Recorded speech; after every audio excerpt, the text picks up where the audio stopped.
Welcome back, everybody.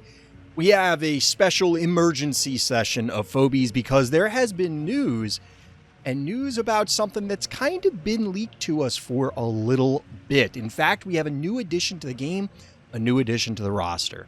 You may have noticed that there was a mystery 9 key floating around and has been for a little bit since the anniversary patch, but nobody knew what it was until today.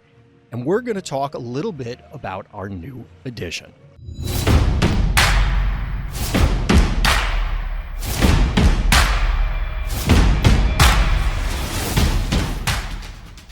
Now, before we actually get into everything that we're going to say about Phobies Plaid, I do have to let everybody know that I am, in fact, part of the content affiliate program. That means that the Phobies team does give me coffee for producing Phobies content, but they don't give me advance notice about this. This was as much of a shock to me as it was to everyone out there listening and watching.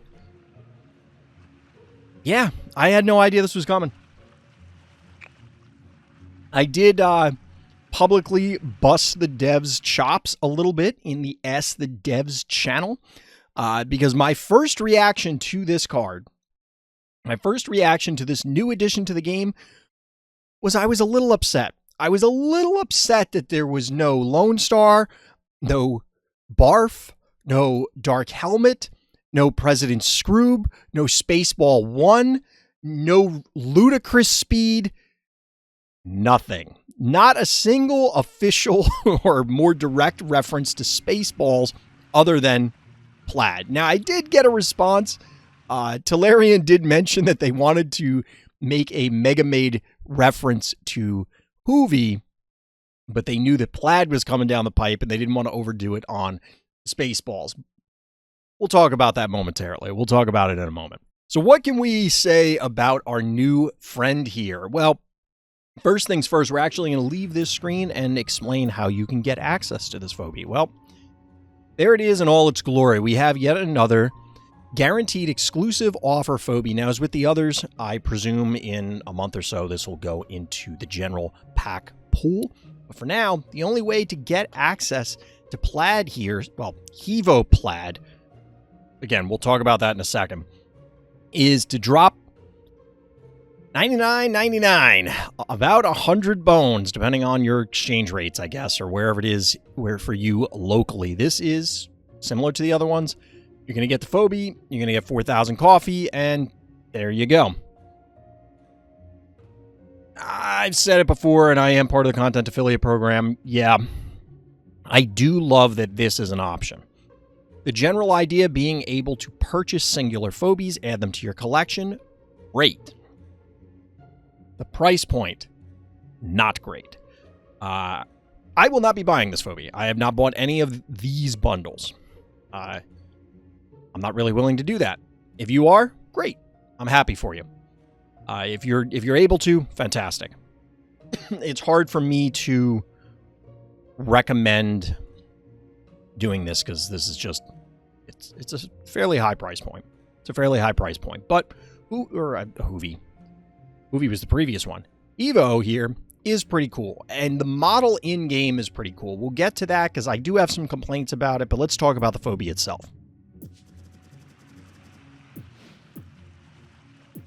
So like I said, we're going to switch back here. We're going to look at Phobies Plaid. Now, there are no additional abilities. It does have electricity, so I will say, biggest complaint about this right off the bat, what is going on with the flavor text and name? Come on. We know that the Phobies team is capable of better than this. We've seen what they've done that is better than this. This feels a little phoned in. And I hate to say that kind of stuff because it always, it's an expression, but it comes off wrong, and but realistically, there's no other way to put it. I am a little underwhelmed by the name. Obviously, it appears, as mentioned earlier, when I was pinging the devs, that there is supposed to be a subtle Spaceballs reference in this, which I do appreciate. Spaceballs is one of my favorite movies all time. Pretty much any Mel Brooks movie is virtually every Mel Brooks movie is in the top end of my movie list. I love Mel Brooks movies, but It's a red Hevo. It's not even literally plaid. So it feels like, and the animation for its movement is cool, but its attack is not great. I'll hopefully be able to show everybody a little bit in a moment. But the best robot ever? Come on. We can do better than that. You can do better than that. Literally just say ludicrous speed. I think that would have been sufficient. If I edit it out, again, I apologize. My allergies are starting to kick in, so I'm having some difficulty. Well, to be perfectly honest, breathing right now. But we're going to power through. So as far as the game piece goes, putting aside the lore, the aesthetics, all that kind of stuff. Ultra rare 9 key, 1900 health. I believe that's right where Hevo 1.0 is. It's 300 less than Hevo 3.0, the other 9 key Hevo. Notably, 3 movement. This guy is mobile. We're going to come back to that. 2 range and a lob. All right, we're cooking. 350 damage. So on the lower end of things, typically 400 damage is right. That's where Klepto's at. That's where Crushmore's at. The Hevos, the Stabbies, that sort of thing fall below that because they have lob. They have these other things, but I guess that's why we're investing 9 keys. It also affords plus 350 damage to other mechs. It is the Mech Hunter. But the part that you may have noticed if you weren't staring at the Eclipse today, because you're probably blind if you did that, is that this is AoE damage and there's no drop-off, similar to Hevo 3.0. I actually mentioned this offline in Discord, but it's interesting to me that there actually isn't or haven't been a lot of drop-off AoE damage phobies as of late. We've had some, and AoE phobies that is, and they don't have drop-off. So it's interesting at the very least. So you will be doing maximum damage to anything surrounding the target that you hit with this. And because of the 3 range and the lob, it's going to be incredibly difficult for your opponent to hide from this.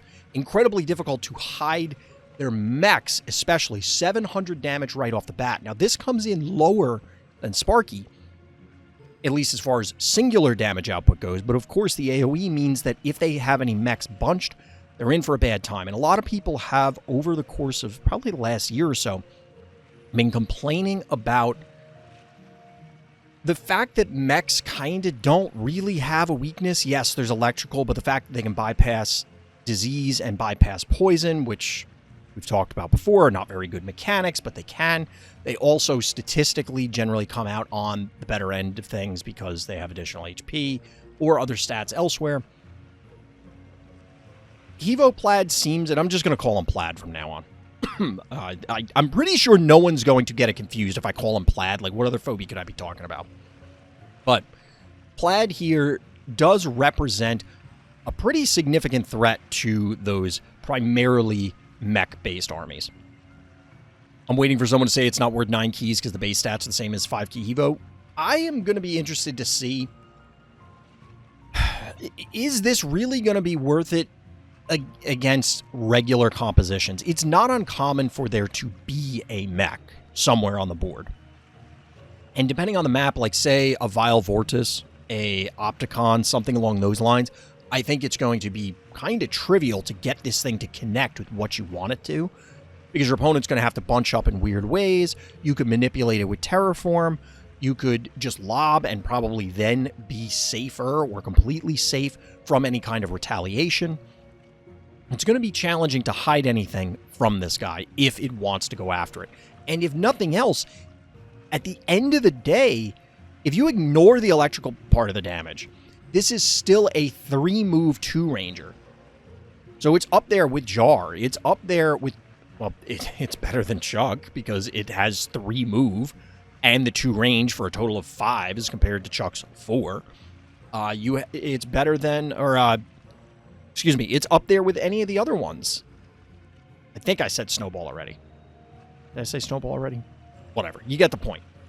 The idea is that we don't often see range 3-movers, let alone range repeatable 3-movers. So, for example, if you dive in with a Snowball, you can shish kebab something, and then you can get out the next turn.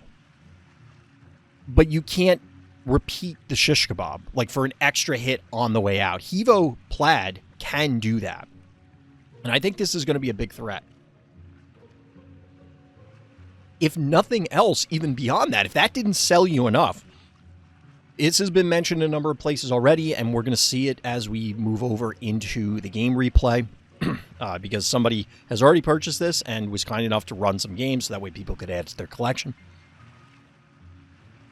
If nothing else, Gonzo's Scritch Cupcake have just found a new friend. They've added a new friend to their Molotov cocktail party, because this guy, even if you're not getting the mech damage, the electrical damage that is, you are able to boost it up, hit something, and splash for full damage effect rather than degrading damage effect as you get from, say, a Klepto. So I think this thing has a lot of potential. It could be very scary. I am very interested to see if it is going to fall into the mech hunter role solely, or is it going to have more general use because of the fact that you can pair it with the Cupcake Gonzo Scritches of the world or anything else, and then just manipulate your opponent's composition. For example, just because it's in the background, Russell recently got buffed. This is a lot of keys, but it's the same sort of thing where your opponent does not want to go mechs because of Plaid, but they do want to go mechs because of Russell. Maybe there's some plays along these lines on larger maps. Is it going to work with this particular combination? Maybe, maybe not. We'll see. But Plaid definitely offers something interesting, and I'm interested to hear everybody else's comments. So let me know what you think as we try and transition into seeing a little Plaid gameplay. So if you haven't gotten Plaid into your collection at this point, you can check out either Comediante, we'll say, or X Crowley's profile. Try and find the game where they play each other, and you're going to get that Plaid added for your collection, for the album. So it does take a little bit. Crowley doing the Lord's work here, getting it into everybody's collection. This way you get a chance, at least from this video, to take a peek at the animations. As I said, I am kind of disappointed as far as the card goes from a aesthetics perspective. I think the Phobie model is pretty cool. Like, that thing, that looks cool with it zipping around the map and moving that fast. It also has clearly a unique take. The lower half is a wheel instead of the legs that you typically see on the Hevo variants. Personally, this reminds me of Base Wars. Shout out to any of my NES fans. I kind of wish that game would get remade. That was a really fun game. Once it gets there, we'll see the actual attack animation. I'm torn as to whether this thing is going to be really powerful or just simply a solid choice given certain scenarios. And as mentioned, we're going to see the Cupcake because this does pair pretty well. And because it's a 3 movement, your mind may say, oh, hey, that's not in range. And admittedly, Comediante, Orange player, they are cooperating here so that we can see some plays. Obviously, this was intended to show off a little bit. But look at that movement. All you arena players out there are going to appreciate the swift animations.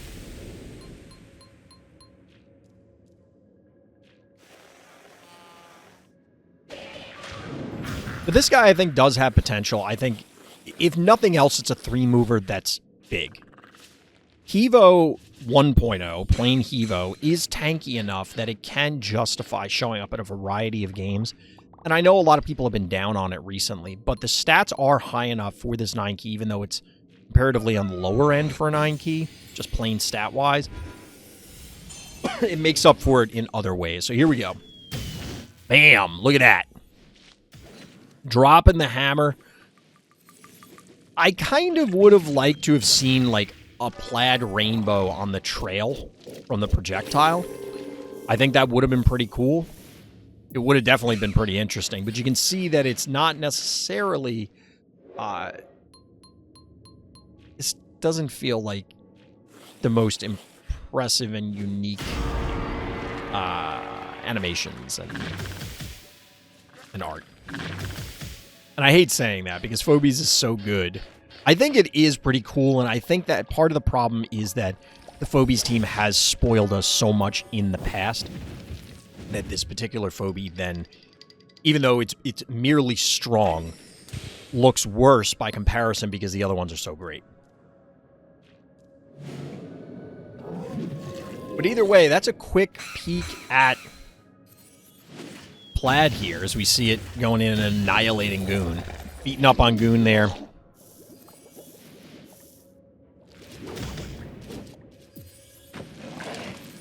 Takes a lot of effort to take Goon down. But down Goon goes. Oh, man, chat.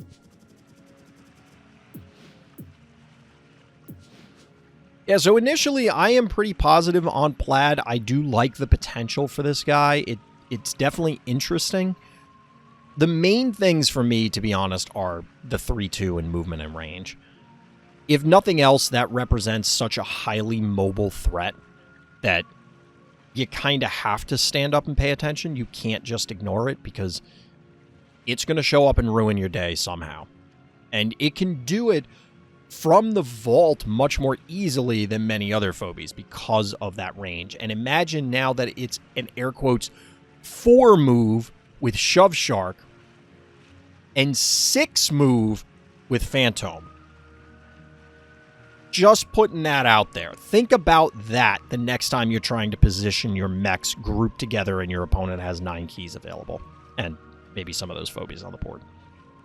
Some spooky, scary stuff is on the horizon. But that's it. Just a real quick talk about Plaid here. I'm pretty excited for it. We'll see how it shapes up ultimately. It's currently in a bundle. It will eventually make its way into packs. You might have to wait until a few more people get their hands on it.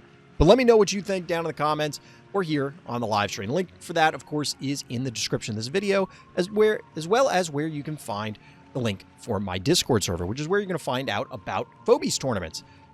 That's where you get the details first. There will be announcements made for the upcoming Fright Night, and of course, we have our weekly Monster of the Week series. Check out the Discord. That's where you'll hear about it before everybody else.